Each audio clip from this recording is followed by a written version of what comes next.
Биредә спорт белән шөгыльләнү өчен тудырылган шартлар белән кызыксынды алар. Бүгенге көндә мәктәптә 9 хоккей төркеме эшләп килә. 100гә якын бала фигуралы шуу белән шөгыльләнә. Спорт аэробикасы, гимнастика кабинетлары эшли. Спорт мәктәбе ул вакытны файдалы уздыру урыны гына түгел. Биредә булачак чемпионнар тәрбияләнә дип белдерде премьер-министр урынбасары. Шуңа да аны нәтиҗәле эшләтергә кирәк. Как только мы начинаем видеть одаренных детей, которых сразу прямо заложено, наша задача практически их уже забирать в интернат в Акбарсы, потому что здесь уже будут определенные проблемы, мы их просто потеряем.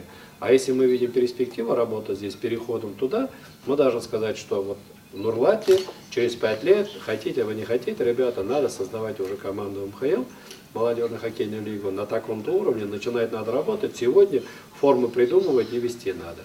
Кто начинает брать лучшие позиции по тем или другим показателям, сегодня начинает получать гранты. Бүгенге көндә республикада 31 боз аренасы исәпләнә. Икътисади катлаулы шартларда аларны эшләтү, җиһазландыру, тренерлар хезмәтенә җитди игътибар бирү, уртага салып сөйләшү шулай дәвам итте. Очрашуда Татарстан Республикасы яшьләр эшләре һәм спорт министры урынбасары Алмаз Минголов һәм Татарстан Республикасы хоккей федерациясе башкарма директоры Кирилл Голубев та катнашты.